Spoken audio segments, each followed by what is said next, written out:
Unnecessary background. I spent a lot of time in the woods as a kid. Not because my parents wanted me outdoors, or I lived in a woodsy area. My mom and dad were separated and both had very poor paying jobs, so neither could afford a place to live on their own. My mom, my siblings and I lived with my uncle full time. My dad lived out of an old, trashy motorhome and me and my sister would stay with him about every other weekend. Because he had no property and no business or resident would let that ugly-looking thing park outside their place, he would go off-trail of large camping grounds and park in the middle of the woods where there weren't designated camping areas. Anyway, I spent a good amount of time in the woods, mostly isolated from people, but occasionally we would see other campers. I was used to this environment. I loved it, the smell of trees, getting dirty, playing with bugs. I even made friends with spiders. I was familiar with the sounds, sights, scents. It was always a good time when we went to Dad's. I was about 7 and she would have been about 5 at this time. It was any other night and my dad was passed out from his energy drinks. Me and my sister were self-entertaining with Polly Pockets on the ground as best we could in such a small space, making sure to be quiet because Dad gets mad when you wake him up and I don't like being yelled at. The motorhome was very old and run down and made a lot of noise with even the slightest of breezes. There was no sound barrier either, we could hear every snap of a twig.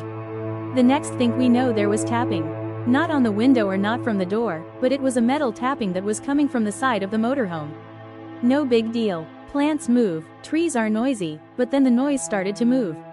Tap tap tap tap tap tap tap tap tap screech tap tap tap tap silence. My sister and I were holding our breath. We looked at our dad, debating whether waking him up would be worth the wrath if it were nothing.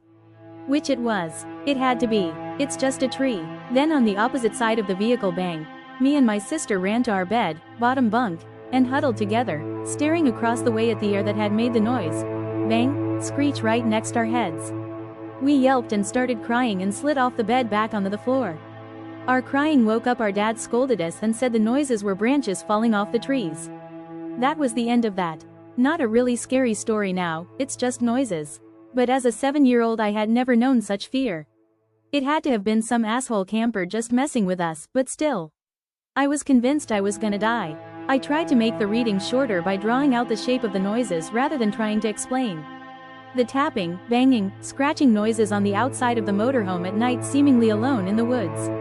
Not super scary, but I was 7 when it happened, so I was scared to tears. This isn't as scary as it was at the time, but when I was around 10, my brother's friend, he was around 11 at the time, would come over all the time during the summer.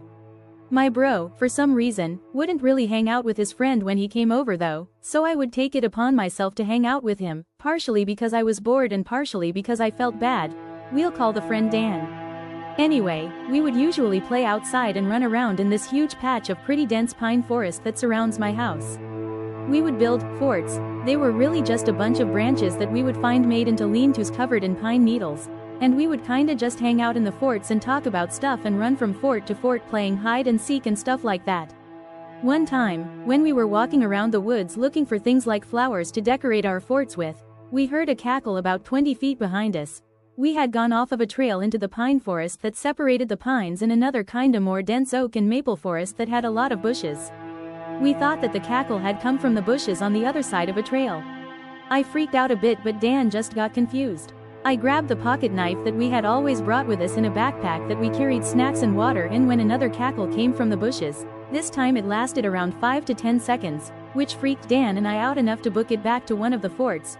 We were pretty deep into the forest, so we couldn't go back to the house, and we thought that the fort would protect us pretty well for some reason. We hid out in the fort for a bit until we heard leaves crunching a couple of feet away.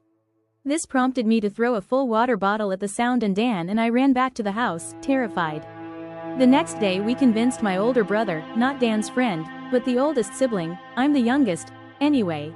Dan and my older brother, he was around 20 at the time and was visiting from out of state, we'll call him Tyler, went out into the woods to visit the forts and make sure nothing was wrong. Tyler went with us assuming that nothing was wrong and we were just messing with him. When we got to the fort that we had hidden it the day before, we found multiple water bottles and cigarettes. Now this would have been fine if Dan and I didn't pick up the trash that we had while out in the woods, and if we smoked. We then heard incoherent mumbling from inside the fort followed by rustling. Tyler very quickly got us out of those woods and we got back to the house. Tyler called our landlord and I'm not sure what happened after that. Thinking back on it, it was probably just a homeless man finding a place to stay. My city has a pretty large homeless population, so it's not too far off. However, I haven't gone very far into those woods since.